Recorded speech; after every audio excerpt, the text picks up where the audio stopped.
Hello, hello, hello, Sofa Squad. How are you? If you could pretty please drop a number one in the comment section so that I know that you can hear me loud and clear. I hope everybody is doing well. I hope everybody is making it through your winter weather. We will talk about that in a second.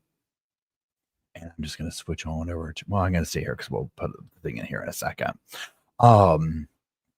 Make sure that's going.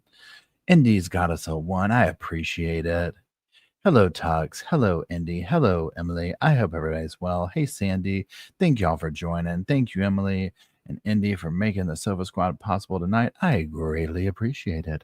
I hope everybody's doing well. Hey, Gretchen. Hey, Carol. Hey, Carly. I hope everybody's well. So, y'all, I just started snowing here. Literally, the porch is covered. The ground has a little dusting on it. So now I was just talking to it's snowing in Florida. My cousin in Texas sent me a picture, ground covered in snow. Literally. Crazy, right? Oh, thanks, Debbie. I had fun. I really liked talking to Josh. He was really fun. And he's gonna hopefully come on the show and talk Sarah Boone with us and all that kind of stuff. So, but I was just talking to Emily and then Indy earlier, whatever. And the cold I'm going through ain't nothing, right? It ain't nothing. So they're really have some cold going on there. And SD, so yeah, Bo and Luke have seen snow actually in Asheville. Not impressed with it, don't like it, don't like it at all. Oh, hey, Wampo. I appreciate you tuning in. Oh, Avery Jungle says 6 inches where I'm at in Pennsylvania. My mom says, wow, -6, went to a -20. You see, that's for real cold. That's for real cold. Hey, Everlast, how's it going? Yeah. Troublemaker Baker. Well, hold on. Oh, our snow day in Austin. What's today? That's so crazy. Yeah, my cousin is near Houston. 5 degrees in Indiana. Someone making a snowman in Florida. It's crazy. My mom lives at the beach, and she was like, "We're supposed to get like 8 inches of snow." Beach in North Carolina, which I mean, it gets cold there, but not. I mean, and a bookworm says, "Very smart little dude." It's not like so. If you could see, there's literally 4 dogs on the sofa. They're all snuggled up with each other, in like this little ball, if you will. It's so cute. Oh, Donna, you saw Chrissy Lee. How's she doing? -30 Celsius Tox. -15 wind chill. Emily. Hey, Everlast. What's going on? So y'all saw the thing. And sorry, this is like a late notice here. It's been crazy here today. Working, doing stuff like just all the things, right? Trying to get ready for snow and travel and stuff like that. And so I was waiting all day long to be like, okay, am I going to have time to go live? And it just worked out. And I was like, we have to try and finish. I mean, we're not going to finish it today because there's like 80 more pages. And I usually have about 30 or 40 in me before I'm like, boo, right? But we're going to try and get through it. So, oh, thanks, Orange. Okay, so one thing that's been happening is my algorithm on like whatever is showing me, how do you say it? It ends with us content as well as interviews with Blake Lively. Now, there's that. It's very cringy because I've not seen the movie, right? But that part of it there, like watching what I've seen, I'm like, ew, I don't know. I'd have to see the whole thing. Oh, thanks, Donna. I got to drop her. I thought I emailed her yesterday. But I would absolutely not be on the road because I know, right? I'm not good. Hey, Tina Marie, how's it going? I am not good at driving in the snow because I grew up in North Carolina. Even though we get snow, it's not like real snow, like up north snow. So where I'm at, snow here is like a fun thing because everything shuts down. You're not expected to go out or do anything. Schools close, businesses close. We're just not equipped with anything. So here, snow is like a holiday. So I don't know what it's like to be like, oh, it's like it's -15 here. There's a foot of snow on the ground. Got to be at work at 8 in the morning. I'm like, that's a national emergency here. If we had that, they would literally be helicoptering people out of here. Okay, dropping bags of food off to us and stuff. Like literally, that would shut us down for a long time. A long time. Okay. Oh, Chrissy, how's it going? It's good to see you. Yeah, Chrissy, I hope you're doing well. We were talking about you. May I don't know. Was it my timeline's messed up? Maybe last night or something like that. We're like, have we seen Chrissy? And I felt like I saw you in one of the live chats, but I couldn't remember. But I appreciate you. I hope you're doing okay. Um, and that all is well, and that you're warm where you're at, not in the panhandle, but up north. if y'all, if you follow me, you'll know I, whatever reason, will convince myself that people live in certain areas. So I've convinced myself, well, not anymore, whatever, but that Chrissy lives in Florida, right? Or like the panhandle. I forget what it was, Alabama or Florida, something like that. Anyways, and so it's just funny whenever I see her, I say that. Jen says, I haven't seen it. The whole thing is making me tired. I was also thinking the whole thing could just be a publicity stunt. I know, right? See, I started wondering if Ariana, remember the whole Wicked publicity thing that they did or whatever? And they would be so weird, the actresses, in their interviews and like cry and do all weird stuff. I was like, it could be publicity. Like that's how people kind of go viral or whatever. Massachusetts, that's right. Mm. That is good. I got my cup of coffee and my water. Okay. So, as you'll know, this is part what 4. We are on page like 93 or something like that. So, we're just going to read through it and keep going. If you're unfamiliar with this, this is a lawsuit of Blake Lively and Justin Baldini, but it's Justin suing her, right? And a couple other people. So, there's this. This is his allegations, his side of the story. We haven't looked into the other stuff yet. I haven't, at least. Now y'all might have or whatever. So just know that, you know what I'm saying? Like this is his version of it, right? She's not been found guilty. She's not done any of that stuff and whatnot. So just keep that in mind. Where did y'all go? Or where's the thing? Okay.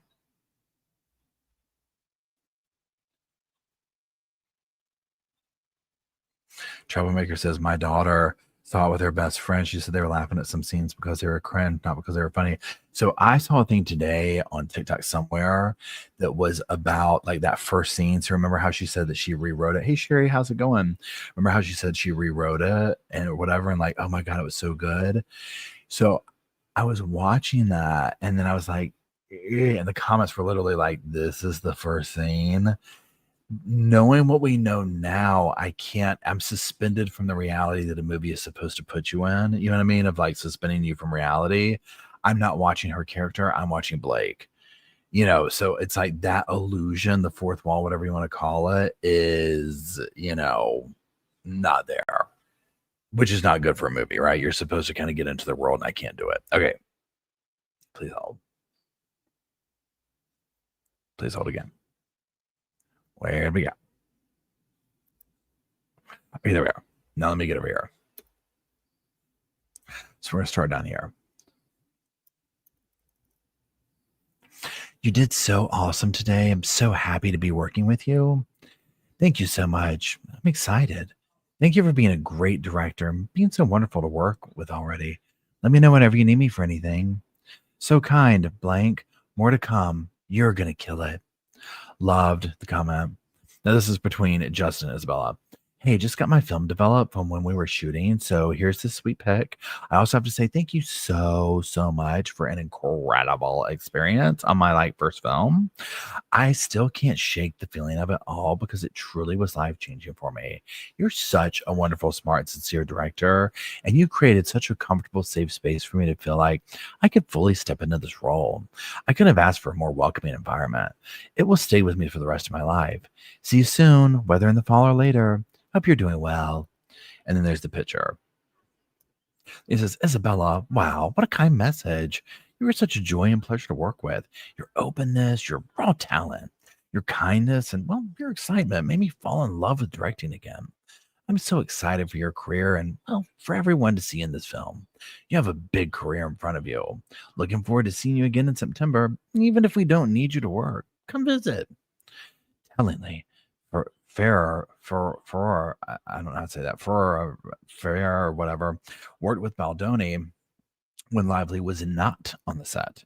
Was not until Fair spent substantial time with Lively during film promotions that Fair felt compelled to shun Baldoni and repudiation of her warm words.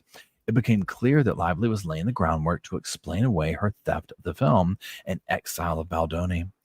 Presumably, she was concerned that her shocking conduct would be frowned upon if it became widely known. Baldoni had no intention of ever making this information public. In fact, as co-star of the film, both he and his studio, who co-financed the film, had spent millions of dollars, had every reason to want the film to succeed. Any suggestion otherwise is illogical. Baldoni promoted the film as originally intended, gave Lively full credit and praise, and had done everything in his power at every painful turn of making this film with Lively to ensure the film succeeded. He wanted to move on. Lively, however, would not let it go. Baldoni later received word that during the premiere of his movie Deadpool and Wolverine, Reynolds approached Baldoni's agency, namely an executive WME, and expressed his deep disdain for Baldoni, suggesting the agency was working with an S-predator, a phrase that uncoincidentally later appeared in the press, and at a later date demanded that the agent drop Baldoni. His wielding of power and influence became undeniable. Baldoni and Wayfarer grew increasingly fearful of what Lively and Reynolds were capable of. Please hold. As their actions, as their actions seemed aimed at destroying Baldoni's career and personal life, this pivotal moment terrified Baldoni and ultimately caused him to seek help anywhere he could to protect his reputation, his partners, and his wife and children and family from false accusations that could ruin their lives. Desperate, terrified, and in this position for the first time, he sought expert guidance and was advised to engage crisis PR to be ready in case Reynolds and Lively decided to unleash their wrath on them. As is customary, a proposal was prepared for him with available measures and quotes of what each, please hold, suggested measure would cost. This proposal, wrongfully obtained from the very public relations company that once represented Baldoni, with whom he had recently severed ties, was later used by Lively to knowingly and falsely assert that Baldoni had agreed to the most aggressive option in the proposal. Lively falsely and ironically alleges that Baldoni set out on a smear campaign to destroy Lively despite the thousands of documents she alleged to have that would prove otherwise. Notwithstanding, Lively, her team, and the Times worked in concert to cherry pick, deliberately misconstrue, splice, and alter private communications to manufacture a self-serving and factually baseless narrative. Okay, now hold on for a second. Let me find y'all again. There you are. Okay, so I have a question. Now, in this right here, did she already file a suit that's public? Like that we could go and look at? Not right now, obviously, but like this right here where the documents are out there and it's her side of the story. Has anybody seen this, or is that out there? Because I almost like after this, I then want to go read her side of the story to get a fair perspective on it, right? But I mean, I could look it up too. Okay, where did y'all go? Okay, here we are. Okay, so, and then this just I can't read this. Not gonna even try to. So, well, let me see if I can make it bigger. Oh, wait, there it goes. Hold on. Okay, so 23. Nathan circulated a Daily Mail article called "String of Hard to Watch Videos" that has surfaced following tone deaf Q&A to promote "It Ends With Us" could tarnish 36-year-old star golden Hollywood image for good, to which Miss Abel responded, "Wow, you really outdid yourself with this piece." And Miss Nathan replied, "That's why you hired me, right? Is Blake Lively set to be canceled? String of hard to watch videos that have surfaced." Okay, yeah, we saw that. And then this is canceled. The mail is going nuts. Dang, this is unfair because it's also not me. Everything now looks like it's me. Maybe not to you. No, it totally does look like his side. Hold on 1 second. Cool, thanks. I don't understand that. Okay, that's very complicated there. We're gonna keep going. Add that picture. My eyes aren't working that well. Oh wait, here's this too. So they're showing how they doctored up stuff, right? So over here we so Melissa Johnson to Jennifer Abel. Okay, we can't write it down to him. We can't write we will destroy her. We will go to this. We will not do this. We will do this. We will do this. Okay, and then he has to look at it as an information document for us to be armed with. That's all. Imagine if the document saying all the things that he wants ends up in the wrong hands. Never here, included. We can't. Of course not. But I told him that's the point of talking. Excluded. Okay, so you're seeing how they're doctoring these things up here. If it's any consolidation, he's like, there was everything. Everything, stress and anxiety. He just needs to be educated on how this process works. Okay. I mean, again, the time that they have put into doing this, y'all, my God. So this is just more of this right here. We're just going to kind of scoop past that part. And let's just look at this part right here. So included, but I can't write that to them. I will. It'll be very tough. Excluded. And also, as you know, this is a twisting turn because we don't know their moves. But don't worry, I get it. I may just drink half a tank of Pepto-Bismol and I'll be ready for the call. Yes, exactly. And maybe that's how you approach the Baha'i thing. And that we had no idea of this approach, and why we can't be proactive is we have no idea what she will come out with. Done. Pepto mixed with espresso. You're good to go. He also cannot come across as a victim here. We are walking a very fine line. Exactly. He can't look guilty either by shying away from the stuff. Okay. A few days later, on August 5th, Mr. Baldoni set the narrative. Let me get this bigger. For the social media campaign, sending Miss Abel a screenshot of a thread on X that had accused another female celebrity of bullying women. Mr. Baldoni stated, "This is what we would need." And can I read that? No, eyes don't work. Miss Abel responded that she had just spoken to Melissa about this, about what we discussed last night for social and digital. Miss Abel added, focus on Reddit, TikTok, Instagram.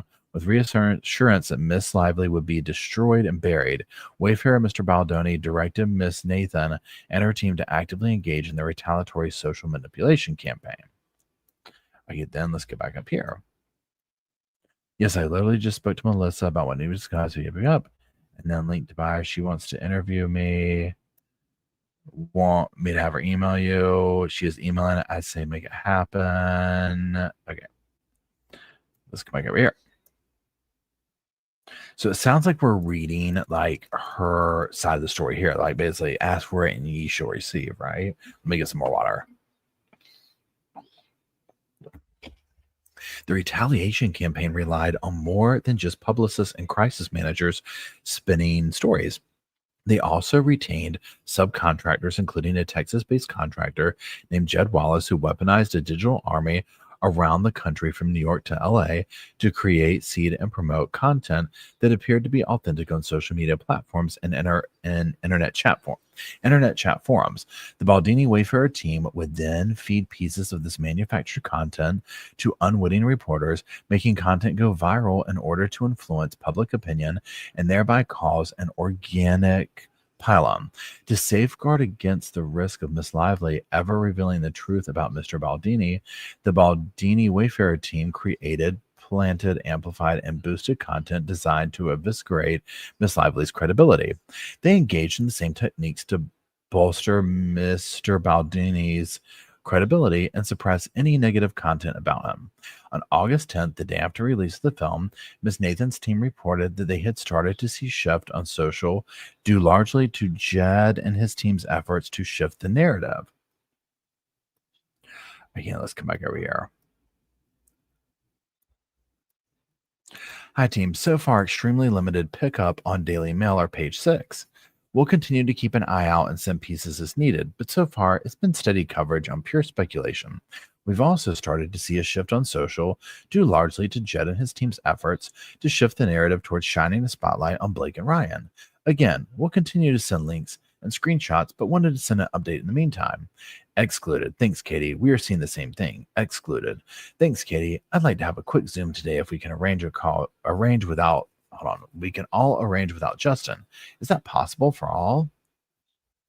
Hold on. I can join, just running around, so I might not be on camera, but just let me know when. Happy to jump on too, likely off camera. No needs to see this today. With 6 p.m. call work, I could also circulate a dial, and if that's easier. I mean, yeah, this is, hold on, y'all. This is, my gosh, this is crazy. I mean, this is like, wow, okay. Okay, let's see here. Okay. On August 10th, the day after the release of the film, Ms. Nathan's team reported that they had started to see a shift on social due to the effort. Oh, wait, I already read this. Sorry.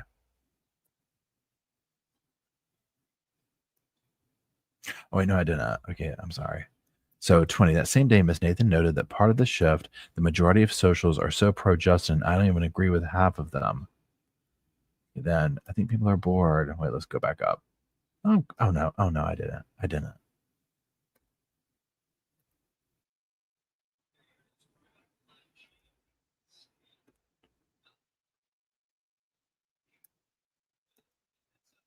Okay. The majority of socials are so pro Justin, and I don't even agree with half of them. LOL. Oh, I agree. I'm just anxious per usual. LAT reached out to Justin's old assistant. You're okay. It's been too much press, too chaotic. I told you. People Magazine messaged me, and then they messaged me again to say they were getting radio silence and everything. Let me go down over here. This was the request he sent. That was the request he sent through. Nothing to me. And then Roger Friedman from Showbiz 411 called me, but I'm leaving it. LOL, Roger. Over here. Miss Nathan then bragged to Miss Abel that Mr. Baldoni doesn't realize how lucky he is right now, by which they were referring to their successful efforts to shut down stories that would have revealed how Mr. Baldoni's behavior, including as connotations on set, had made cast and crew beyond Miss Lively uncomfortable. So then they go here to the thing, but let's see the better writing over here. Let's see. Yeah, Jillian reached out. Carolyn from ET, who just annoys me. Everybody's getting exposed in this. And I saw that Katie said limited pickup, but I've honestly not seen any of those 2 pieces. Just keep on giving nothing. Just keep on giving nothing. Nothing, not one thing from those pieces. That was just a lot of work. Just talking everyone off the effing ledge for those 2 pieces, literally. I feel like I've been hit by a truck. And then after the weekend, people are going to move completely past. It's boring now. Nothing came out for anyone. Hold on. Miss Nathan then bragged to Miss Abel that Mr. Baldoni. Wait, I already read this. This is throwing me off. Okay. Sorry. Oh my gosh, yes, you will die. He doesn't realize how lucky he is right now. We need to press on him just how effing lucky. The whisper in the ear, the S connotations like Jesus effing Christ, other members feeling uncomfortable watching it. There's just so much. Doesn't matter if it's not true. I don't think they get that. They think the truth wins. No, it doesn't. And I'm like, we are dealing with a psychopath who literally called you an S predator. Let's all be happy with difficult. Mr. Nathan Bradman. Okay, so they keep going over the same thing right here.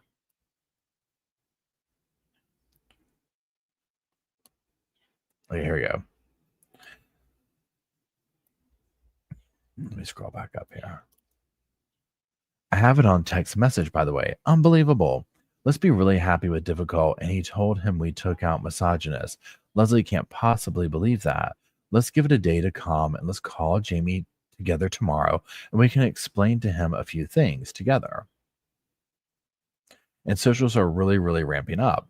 In his favor, she must be furious. It's actually sad because it just shows you have people really want.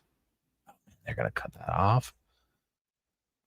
Meanwhile, Lively systematically excluded Baldoni from all marketing and promotional efforts with her and the cast for the film.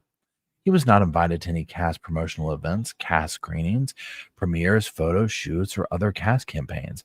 Baldoni was marginalized from the marketing process. The purported marketing plan, allegedly created by Sony, which was later referenced in Lively's CRD complaint as agreed to by all and attached as an exhibit as fact, even though it was merely talking points and not a binding contract, was never the plan Baldoni agreed to. It ends with us, logline. It ends with us. The first Colleen Hoover novel adapted for the big screen tells a compelling story of Lily Bloom, Blake Lively, a woman who overcomes a traumatic childhood to embark on a new life in Boston and chase a lifelong dream of opening her own business. It's a chance meeting with charming neurosurgeon Riley Kincaid, Justin Baldoni, sparks an intense connection. But as the two fall deeply in love, Lily begins to see sides of Riley that remind her of her parents' relationship. When Lily's first love, Atlas Corrigan, suddenly re-enters her life, her relationship with Riley is upended, and Lily realizes she must learn to rely on her own strength to make an impossible choice for her future.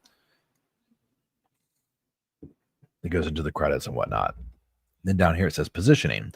Blake Lively and Justin Baldoni are starring in the film adaptation of Colleen Hoover's highest-selling novel, It Ends With Us. This is the film of Colleen Hoover phenomena to be adapted for big screen. She's also executive producing. Justin Baldoni is also directing and executive producing, as well as starring. Blake Lively is also producing. Brandon.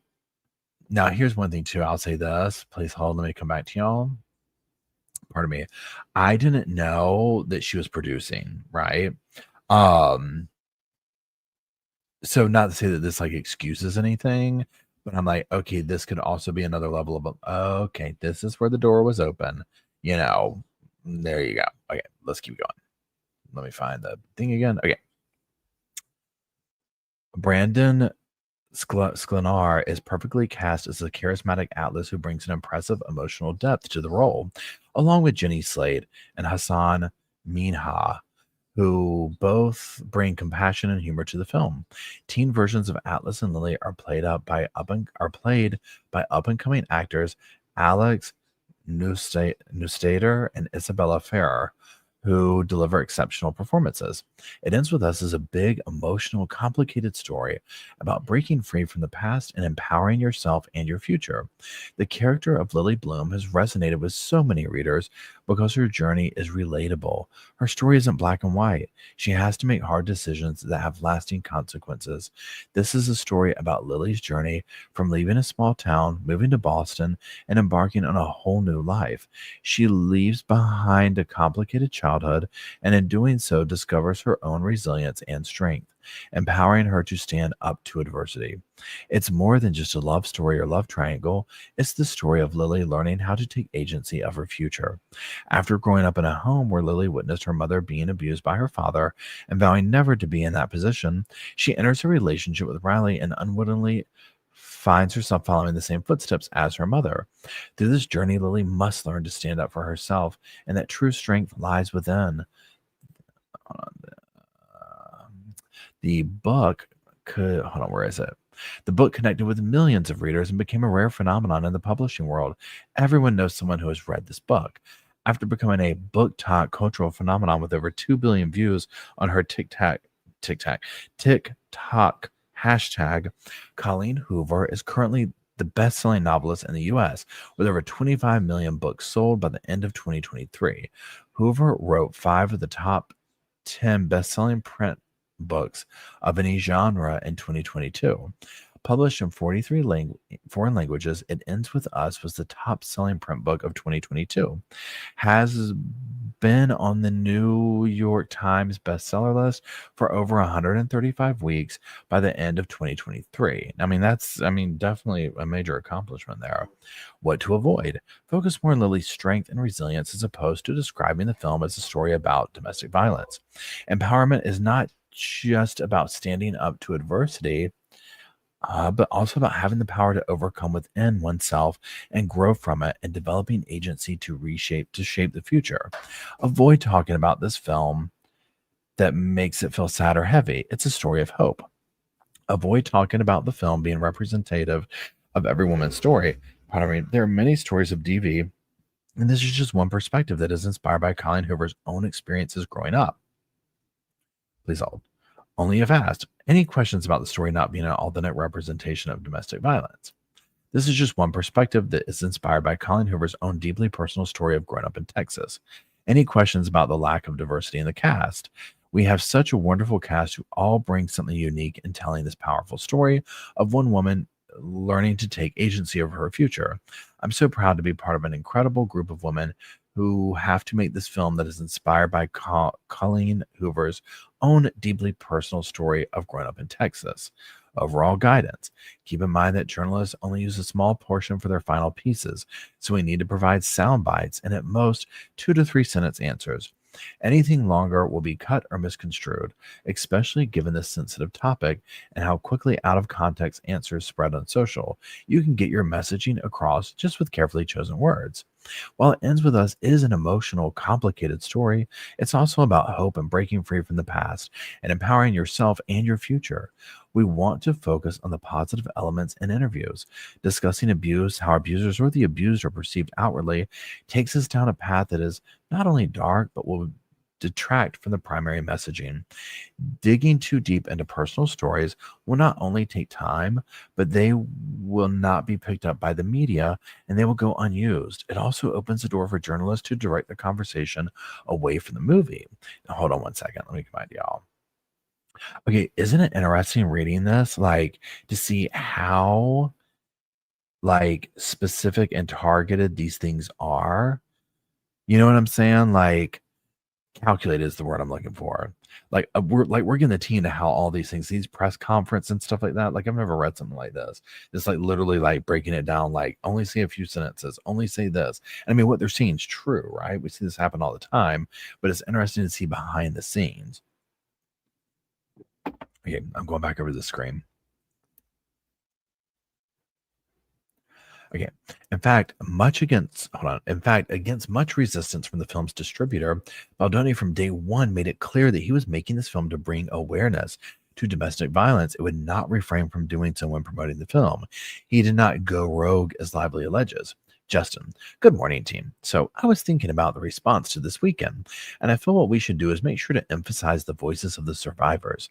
It's going to be a lot of buzz how much money the movie made, but I want to be the one that always direct the back to the who hold on. But I want to be the one that always direct the back to the survivors. So I would love to come up with some sort of video or carousel of messages from survivors and the response to the film. While in Sweden celebrating his wife's birthday, Baldoni was informed that Lively demanded he not attend the film's premiere on August 6, 2024.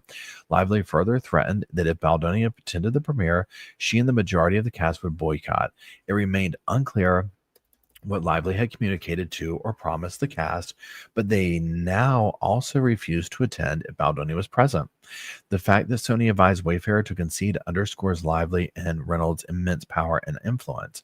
Baldoni and Wayfarer refused to succumb to the bullying tactics aimed at excluding them from the premiere of their film, a project they had financed, produced, and owned.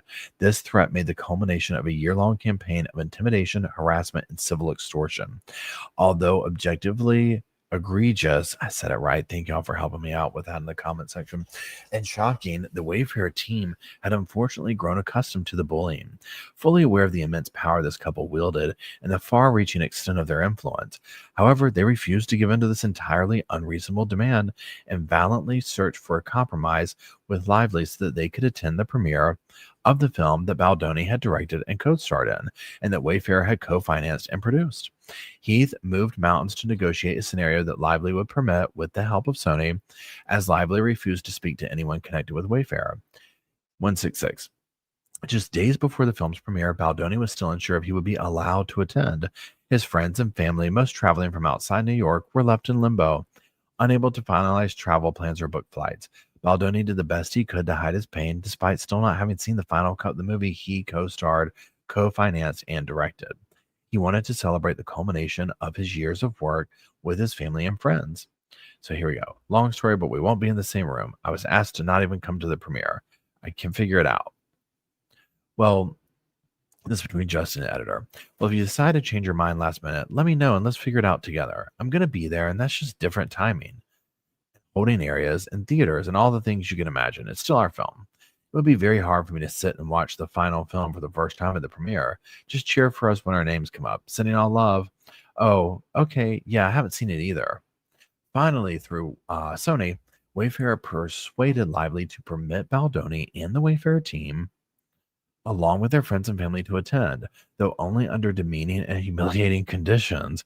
They were relegated to a separate theater to view the film, required to arrive at a different time than the rest of the cast, and instructed to leave the red carpet immediately once Lively arrived. Baldoni was also excluded from the official celebrity after party, despite it being an event ultimately paid for by Sony and Wayfair.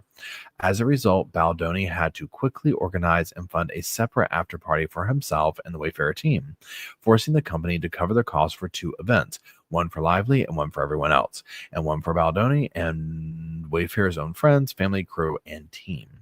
Upon arrival, Baldoni began participating in red carpet photos and interviews, absent the presence of the remainder of the cast.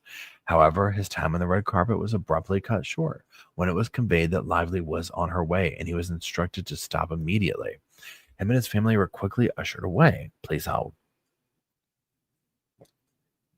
Security personnel, acting as though there was a risk of escape, escorted Baldoni's group to the basement of the building. There, they were confined to a makeshift holding area surrounded by concession stand stock with only fold out tables and chairs arranged in a square. Surrounded by close friends, family, soda bottles, and a lot of love, the irony of being held in a basement on what was arguably one of the most important nights of Baldoni's career thus far was not lost on anyone. Y'all, this is, oh my, y'all, this is where they were. This is crazy. I mean, they're literally in a basement. Look at the stuff in the background, like the stacks of sodas and stuff.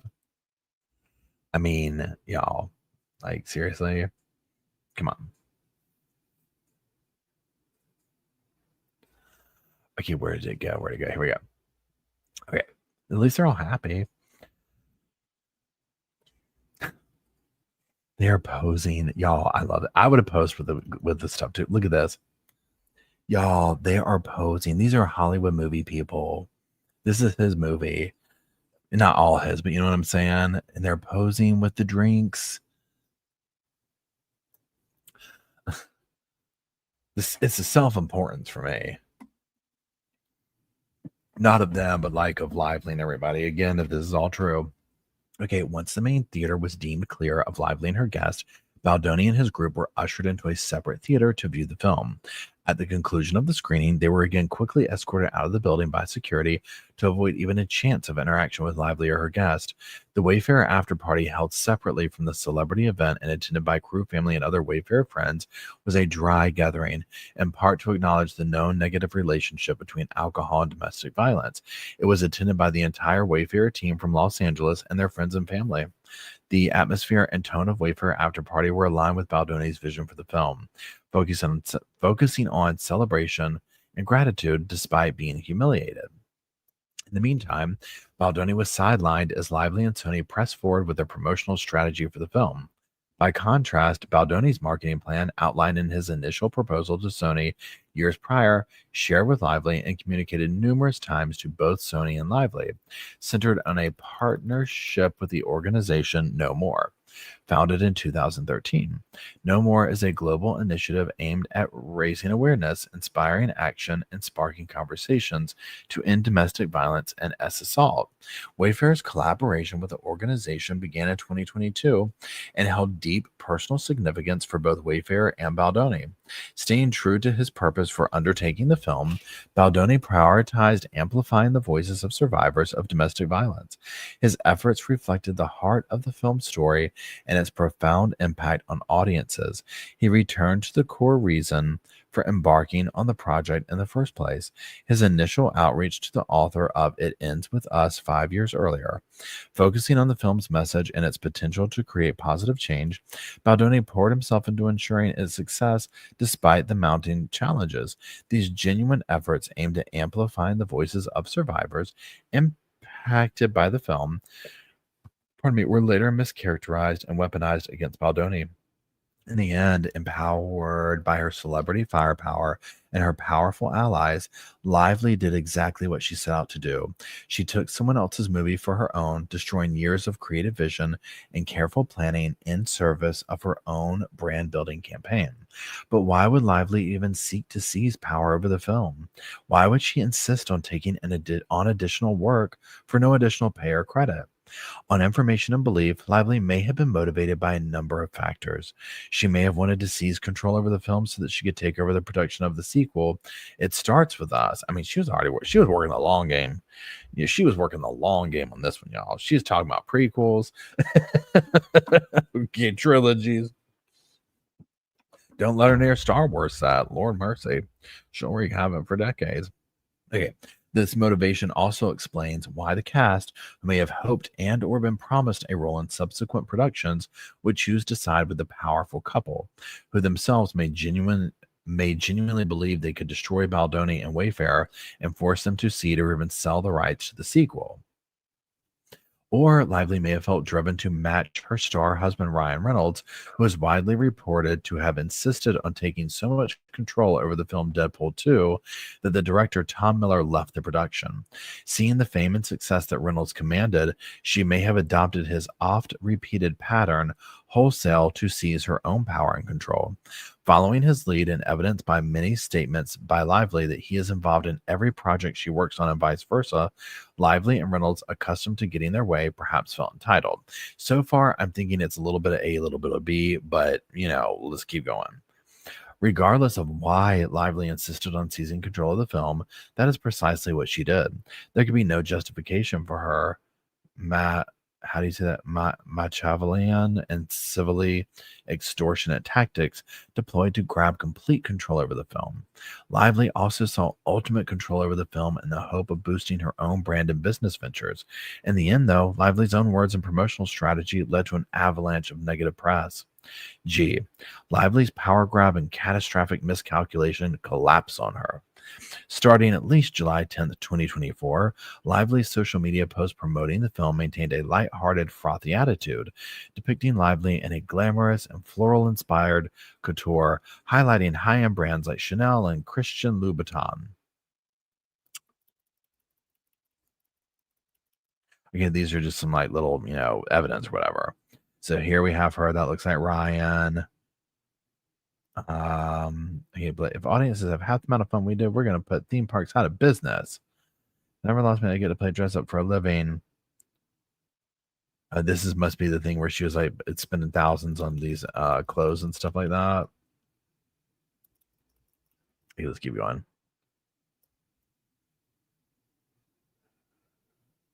I mean, this is just a little playground.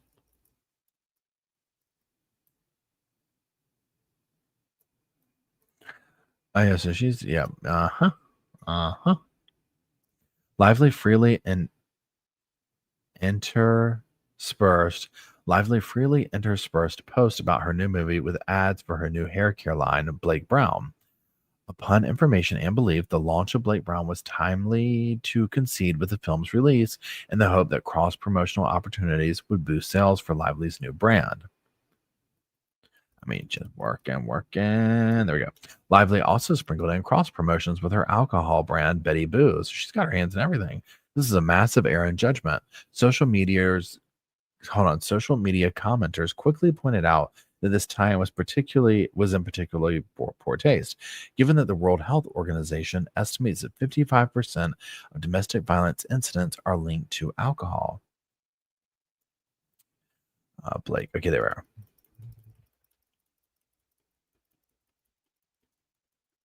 Tellingly, Wayfarer spotted the issues and called for a course correction long before Lively apparently realized the magnitude of her miscalculation. Wayfarer CEO Heath responded to the organic online criticism by noting that many people are pointing out that the DV is being glossed over, and that Justin is essentially the only one appreciating the subject matter, whilst others may be not giving it the proper respect it deserves. As you know, this has always been a concern of ours. Now, here's the email. So we all see the noise and chatter regarding Justin and Blake in the cast. This is all crazy. But I'd like for us to take a look at that even in the midst of feuding, how many people are pointing out that DV is being glossed over and that Justin is essentially the only one appreciating the subject matter, whilst maybe not giving it to the proper respect it deserves. As you know, this has always been a concern of ours, and I think we might agree that there is enough response to at least consider giving it a bit more thought. We are opening with great numbers, and that is a testament to the movie itself and also the way you positioned it, no doubt. And we should listen to the responses and really embrace what we're hearing. It won't hurt the movie by being more deliberate and embracing the DV aspect. People need to know that we too recognize the gravity and sensitivities of this subject. Wayfair's vice president of marketing and communications shared a post exemplifying the issue, which included the tagline, "Grab your friends, wear your florals," that soon became viral for all the wrong reasons. Good morning, sharing this post that's using the exact language that has been called out for inappropriately marking the film. Ends with us now playing. Okay, boom. We're at. Heath and others at Wayfair advised listening and responding to the wave of online criticism that had met the bubbly, sunny messaging that Lively herself embraced so wholeheartedly. Though Lively now claims that Heath Baldoni and others at Wayfair sabotaged her by planting astroturfed media criticisms of Lively. It seems that if she had listened to and respected plaintiffs' perspectives and insights on the unique sensitivities of marketing the film, rather than seizing the helm and then driving the ship around, everything would still be coming up roses for her. Most importantly, she'd allow Baldoni to take his rightful place side by side. Hold on with her in the promotion of the film, Baldoni would assuredly have kept domestic violence in the spotlight during all promotions, which would assuredly have prevented her from hurting her own image. Lively's reputational backlash was entirely her own doing. Please hold. To be clear, we are not saying it's been inappropriately marketed in any way. In fact, you all have been brilliant. Thank you. Extremely honored to be partners with you. It's been fantastic. The proof is in the pudding. This post is only pointing to the ones who have spoke about the marketing. While I'm not dissuaded by their commentary, it's good to take some learnings from it. I know and trust you understand the point, and I look forward to discussing it with you all. Congratulations on a huge success. You play a big and amazing part in it. Thanks again, Jamie. But once the backlash started on social media, without any effort by Lively to course correct and entirely without involvement by or effort by Baldoni, it rapidly spread to mainstream media. And then they're just citing like articles and stuff like that. Blake Lively goes into damage control, finally addressed in DV, and it ends with us, so on and so forth. Okay, they're just listing all these like citations. Okay, down here. So, indeed, while Baldoni sought to focus on the film's central premise, Lively incensed audiences with seemingly flippant and thoughtless remarks, encouraging viewers to grab your friends and wear your florals. Embarrassed and enraged by the self-induced backlash, Lively now seeks to vilify Baldoni in a dubious attempt to resuscitate her public image. Pardon me. Lively seeks to push the blame onto plaintiffs. 185. Upon information and belief, Lively ordered her team to begin a campaign to frame herself as a martyr and pin the blame on plaintiffs. Behind the scenes, Lively's publicist, Leslie Sloan, devised and executed a smear campaign of her own against Baldoni. Known for her tendency to leak sensitive stories to provoke public controversy, Sloan reneged on an agreement with Nathan by continuing to disseminate false and defamatory stories about Baldoni and Wayfair, a process she had begun long before Wayfair and Baldoni ever retained Nathan. At 10:11 a.m. PST on August 8th, 2024, Nathan and Sloan reached an agreement whereby neither would communicate directly with the reporter prior to informing the other. Nathan states, "I'm not doing one thing without speaking to you," to which Sloan responded, "Me either." Okay, Melissa, happy to land in less than 2 hours. Thank you. Have a safe flight. Just also, I'm not doing one thing without speaking to you.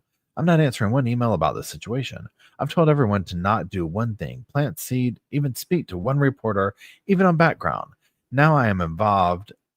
Now I'm involved. There will be no shock surprises to you. Me either. Just 9 minutes later, Sloan breached her agreement with Nathan by engaging with a reporter at the Daily Mail. The reporter asked to speak with Sloan. Hold on one second. Regarding the problems on the set involving Blake Lively and Justin Baldoni, and the fallout over that with Blake being labeled difficult and a power struggle existing. Sloan, without consulting Nathan, promptly responded, "That is 1,000% untrue. And further, your info is totally off. It is evident that Sloan never intended to honor her agreement with Nathan. Instead, she exploited the arrangement to gain a strategic advantage in the media." Hold on one second. I mean, y'all, it's like literally they each have a motive, or you know what I'm saying? Like they each have like an angle that they're working. It's so interesting. Okay. Where is it? Have to talk about some stuff that came in from reporters re Blake and her new movie drama. I'm playing like what? Well, it's a lot to tags, but it's regarding probs on the set involving her and Justin, and fallout over that with Blake being labeled difficult and a power struggle. That is 1,000% untrue. Oh, she even did it in text messages. Okay, so that's just what they're talking about here. The proof, the receipts. In fact, Sloan actively continued her discussions with the Daily Mail reporter, seeding false information to cast Baldoni in a negative light, to divert attention from Lively's tyrannical behavior on set. Sloan attempted to portray Baldoni as the antagonist, stating the whole cast doesn't like Justin. Nothing to do with Blake. She doubled down, insisting, "I'm telling you, she's a liar. They're panicking as the whole cast hates him." Sloan also threatened the reporter, saying, "The entire case I will have go on the record. This needs to hold." The Daily Mail. There is clearly something going on because it's cold from 3 reporters and none of them are me. I don't get that. I'm just the only one not afraid to reach out to you. You have it all wrong. Your reporters are so wrong. Okay, I'm just being straight up with you because that's how I roll, always. I'm coming to you because I actually like Blake and don't want Daily Mail to F with her. One of them said that Blake and Ryan insisted on rewriting the movie, and another that she got very opinionated over directorial issues. Do you want to ring me when you land and I'll tell them that they need to hold off on anything? Hold on. For a few, because her rep is unavailable and need to at least get no comment. No one knows that we speak, just that you would read emails from me and respond. Yes, please, as thus info is all wrong. She didn't require script runs, nothing to do with this. She produced the film and got a cut. WTF is going on? The whole cast doesn't like Justin. Nothing to do with Blake. Like I said, the reporting, let's see if it keeps going down here. Produced the film. All right. Like I said, the reporting is that there were issues between her and Justin as well as others, and that Justin found it difficult to work with her. One of these reporters, known as close with Steph Jones, because they used to always get Tom Brady, Giselle-ish, and Steph reps him, I believe. I told them she is awful and do not rely on anything she says. I'm telling you, she's a liar. They are panicking as the whole cast hates him. I promise she is lying. This will not look good for your site. The entire cast I will have go on record. Can you give me anything at all on what the issue is then, if it's not her and it's him? No, I'm on a plane and this needs to hold. Sounds good. I'd like to clear this ish up. At 7:59 a.m., please hold. On August 9th, 2024, Nathan, consistent with the pair's agreement, sent a text message to Sloan containing an email she had received from a Daily Mail reporter. Unbeknownst to Nathan, this was the same reporter with whom Sloan had been communicating the day prior. Nathan confirmed that she played no part in the story and told Sloan, "I'm going to have to speak with him, but I'm just going to tell him nothing." She added, "Happy to chat to you beforehand if you prefer." Sloan deliberately omitted the fact that she had spoken with the reporter just 24 hours prior, stating, "Let me know how it goes."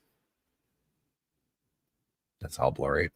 "Morning, I just got this. I'm going to have to speak to him, but I'm just going to tell him nothing. Happy to chat to you beforehand if you prefer. Let me know how it goes." And then there's the thing right there. "I'm on Zoom call. Call you right back." Despite their agreement, Nathan was completely unaware that Sloan had provided the reporter with information that significantly altered the narrative of the published story.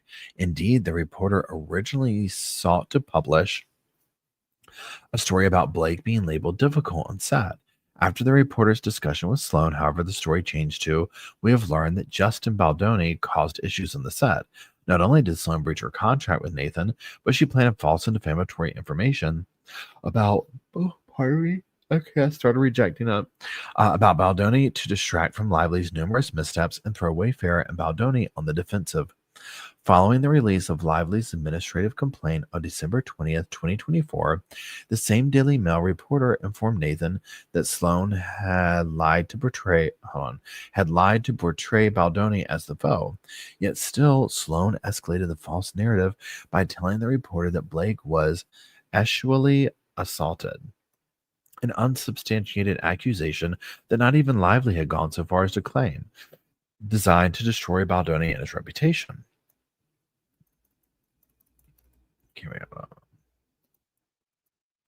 Like I said, though, the reporting is that there were issues. Oh, wait, we already did these. Wait, hold on. Okay, we already did these. Okay, this is the ones we haven't done. She said the whole cast hits Justin. I think that meant hates. This has nothing to do with Blake, and now she's saying that Blake was actually assaulted. Why wouldn't she say anything about that then? She knows she is full of ish. She told me that the whole issue was that everybody hates Justin. Nothing about Blake and Justin. She said it has nothing to do with Blake. Bullish. Wait, let me get these smaller. Sloan ruthlessly took advantage of Nathan's good faith. As a result, Nathan was forced to combat the negative press that was both planted and propagated by Sloan. Ultimately, the actual smear campaign was orchestrated by Sloan at Lively's direction. Jones offers ammunition for Lively's revenge and her own. Enter Stephanie Jones, Wayfair's and Baldoni's embattled former publicist and a critical player in Lively's scorched earth campaign against Baldoni, Wayfair, and their teams. Jones is the founder and CEO of Joneswork, a New York-based public relations firm that Wayfair engaged in May 2020 and that later handled publicity for Baldoni personally. For almost 4 years, Joneswork Baldoni Wayfair account was managed by Jen Abel, Jones's right hand, who ran the Joneswork LA office. Abel developed a close and trusting relationship with Baldoni, Heath, and the rest of the Wayfair team, particularly as their strategic communications needs became even more complex due to defendants' machinations. I don't know if I'm saying that right.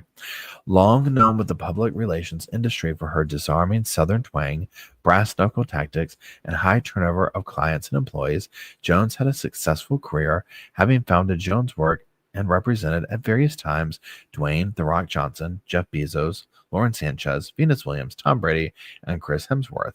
Until recently, however, Jones had kept her worst excuses hidden from public view. That changed in or around May 2024, when Puck reported that Sanchez and Johnson had dropped Jones as their publicist.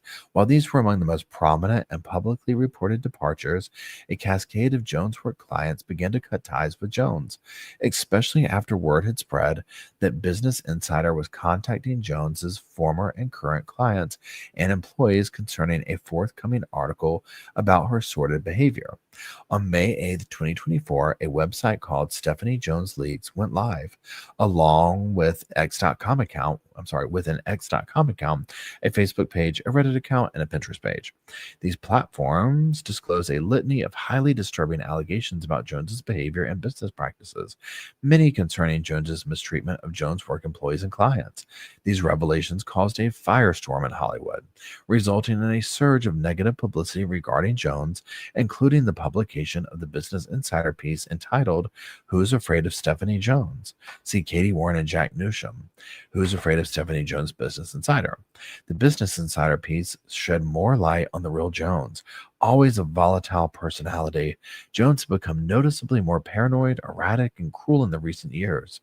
The Business Insider story also shed light on the toxic workplace Jones had fostered at Jones' work.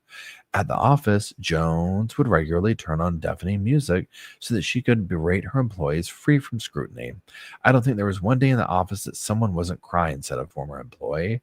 Jones also pried into her employees' private lives without invitation. When employees called in sick, Jones would FaceTime them to confirm that they were actually sick. In at least one instance, an employee taking a personal day to attend a funeral received a FaceTime call from Jones during the ceremony. Jones was apparently suspicious of his whereabouts. Unsurprisingly, turnover rates at Jones' work were extraordinary. These departures, right, included not only junior employees who often left after less than a year, but also senior executives who managed client accounts. Jones seldom allowed them to go amicably, often enlisting attorneys to threaten and intimidating them into agreeing not to disparage Jones. Please hold. Now, what we're going to do, y'all, let me come over. We're going to knock off at page 130 because I'm starting to kind of get in my and then that will leave us we'll be able to get it done the next session that we do. And so that's that. So let's go finish it up real quick, and we'll just see where that leaves us off at. Oh, look at me just jump down. Well, here we go. In April 2023, Dwayne "The Rock" Johnson dropped Jones' work after clashes between Jones and Johnson's team. Jones' work had handled Johnson's personal PR, as well as that of his production company, Tequila Brand, clothing company, and business partner. Danny Garcia, this was a big loss for Jones and one that she kept under wraps from media in order to leverage opportunities for other clients. That same year, Jones was also dropped by Bezos, Sanchez, Lainey Wilson, Chris Hemsworth, Wheels Up, Ocean Spray, and Partake Foods. I mean, everybody's dropping her. Okay, Through it all, Jennifer Abel remained loyal to Jones, sticking with her through thick and thin, despite growing doubts about Jones's ability to function professionally. Jones had become increasingly hostile towards Abel, criticizing Abel's management, displaying paranoia about her close relationships with clients and partners, and going out of her way to reprimand, demean, and embarrass Abel in front of junior employees she oversaw. Over time, Abel became convinced that Jones was in a downward spiral and harbored serious concerns about Jones's mental health. Jones had become increasingly erratic, calling and FaceTiming Abel at all hours of the night in a frenzied state, overtly pitting employees against each other and attempting to catch them in perceived acts of disloyalty. Jones had always been volatile, but her behavior had become downright deranged. Often, Abel was on the receiving end of her outburst. For instance, Jones's informed Abel's charges that she had learned through psychic readings that Abel was an alcoholic and a gambling addict. Neither had any basis in fact. While Jones presumably intended to undermine Abel's credibility, she'd actually undermined her own and raised significant concern about the Jones work staff, about her mental stability. Jones also announced, per her psychic, that Abel would soon be pregnant with twins, humiliating and infuriating Abel, who Jones knew had struggled with fertility issues. I mean, these people literally, y'all, I mean, we've seen this play out. Like, these Hollywood people are a special kind of evil, okay? Like, literally a special kind of evil, okay? I've never in my life. All right, let's go finish this up. Okay. Already pushed to the brink, Abel finally had enough when Jones demanded she corroborate falsified accusations about a senior Jones work employee in an effort to drive him out. When Abel refused to go along with it, Jones responded with mockery, calling her a 12-year-old drama queen. On July 10th, 2024, Abel notified Jones of her departure from Jones work and intention to start her own business. Abel offered a 6-week transition period with an end date of August 23rd, 2024. Predictably, Jones took the news poorly, to say the least. Consistent with her increasingly erratic behavior, Jones swung from extreme to extreme, one minute desperately attempting to convince Abel to stay, the next berating her and cutting her out. Please hold. Oh, hold on, let's get these.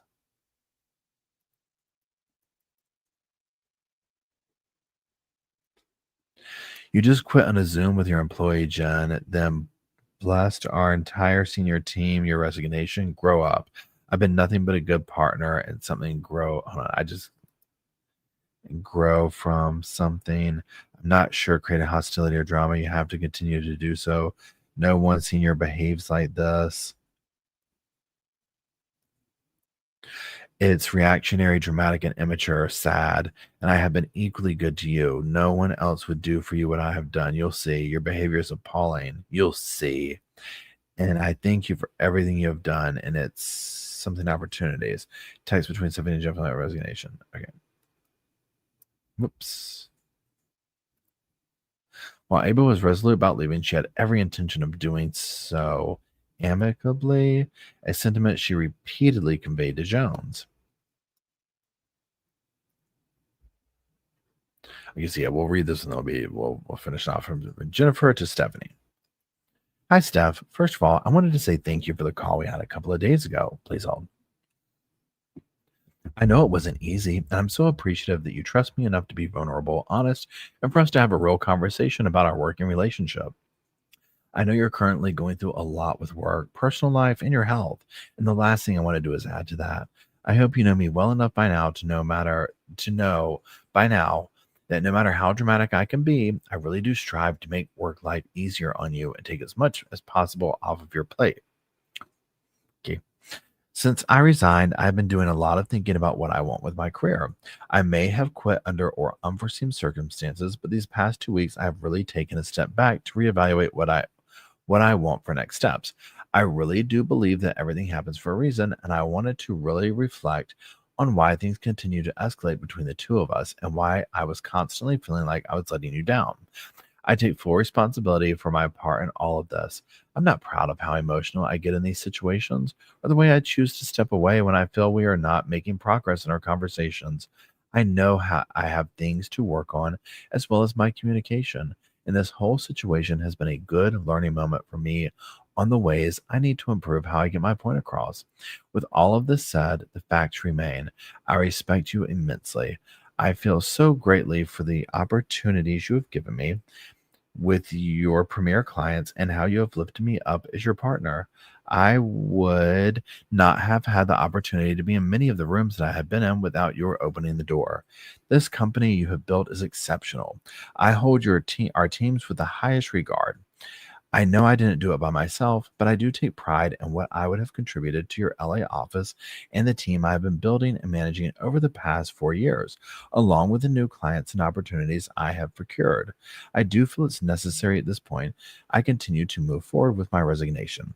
I say this with heavy heart, yet with the excitement that I can take everything that I have learned from you as I start on this new path with my own business.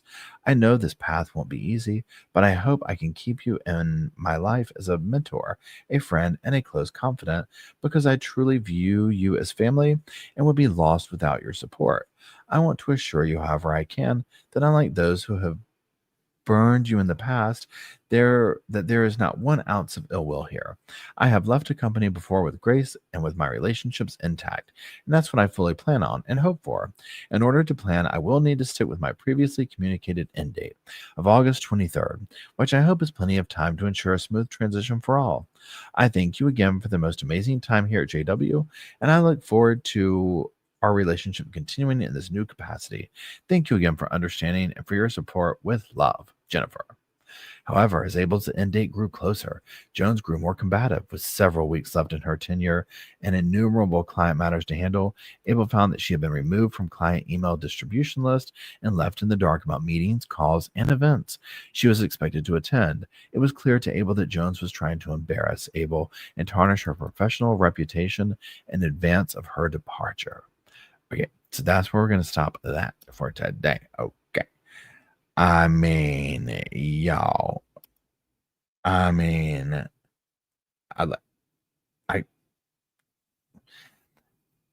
I mean, you know what? I was going to go apply for jobs the other day in the movie studios, but not no more. Not no more. I'm turning them down.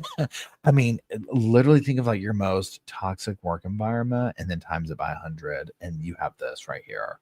There's no way. Every single person involved in this seems like they have this ulterior motive and like all this crazy stuff. It's just like, it's exhausting.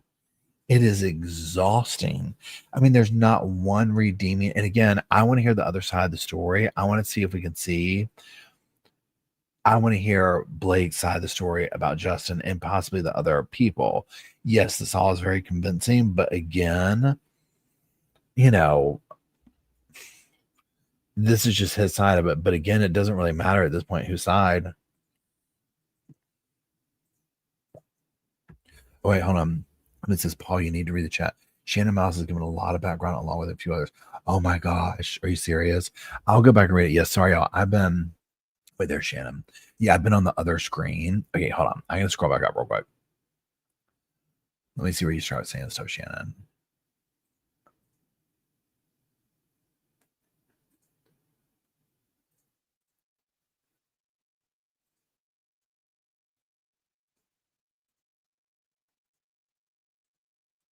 Yeah, hold on. I might have to go back and read some of this. So, okay.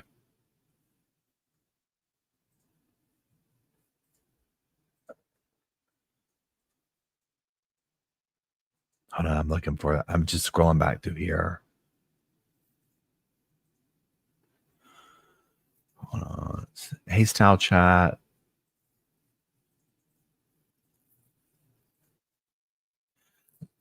Black Widow says this is like Disney villains, 100%.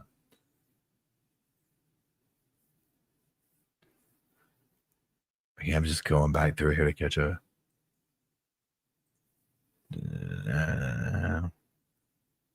The reason why this is important. Okay, so Shannon Miles says the reason this part is important in the lawsuit is because Jennifer Abel left Stephanie Jones and took Justin with her.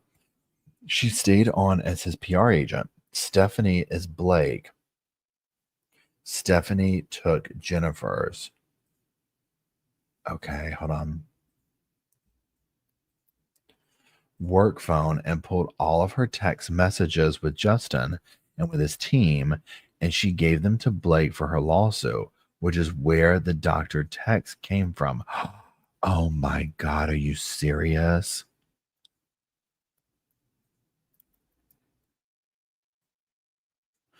Lou says, there's no way the money justifies working for people who act like this.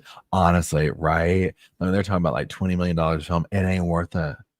It ain't worth it. I'll clock in tomorrow at 8, right? It's not worth it.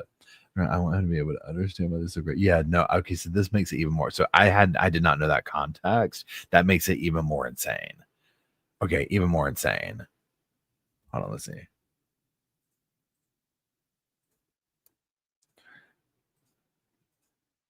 Right, Style Chat says, "Mo money, mo problems." Literally the definition of this. Okay, literally, right? Okay.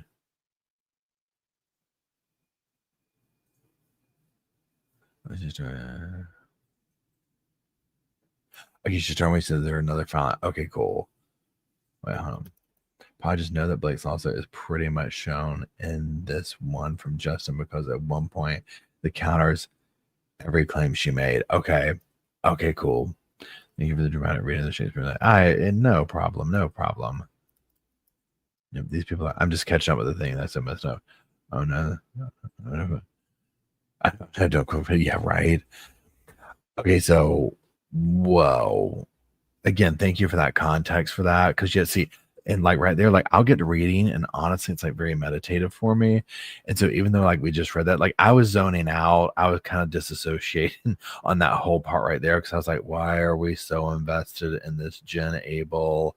You know what I mean? I was just like, where is this going? Like this is starting to get like, a snooze fest.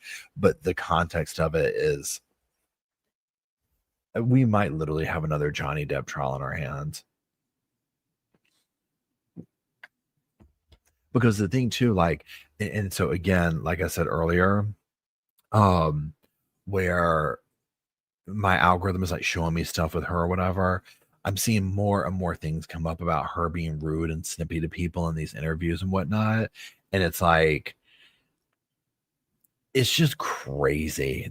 That is just its own little world over there, right?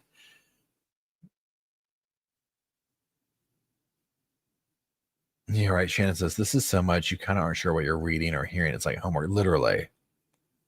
Hey, I appreciate y'all listening, Tina. The girl gave Joan 6 weeks notice. She didn't expect them to take her phone. They did. Okay, yeah. And I mean, let's be 6 weeks notice is very nice. Can you imagine working out a 6 week notice with somebody who's literally losing it, like on you on a daily basis, whatever, and going through this kind of drama? FaceTime me from your family's funeral? Nah. And yeah, thank you, right?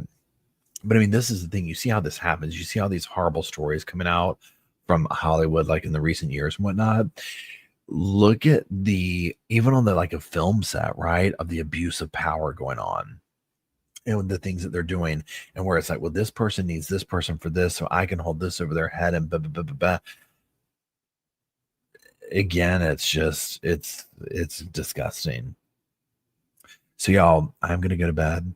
We will maybe tomorrow night we'll finish this up. I don't know. I got to see how tomorrow goes, and that we have power and all that good stuff. Because there's a nice blanket of snow on at least the porch right now, since we've been a little over an hour here. So I mean, there's that. Thank you, Emily. Thank you, Indy. Thank you, everybody, for hanging out, for talking, for the context, for getting through this with me. We'll have one more session and then we'll be done with it. I'm sure some of you have already heard the whole thing, but thank you for being here to help me get through this, because I would never have read this on my own, like 100%, right? So I appreciate it. Y'all stay safe, stay warm wherever you're at. If you have to drive out there and you're in the snow or ice, just be careful. And that's it. I appreciate y'all. I love you. Y'all have a wonderful evening, and I will talk to you tomorrow.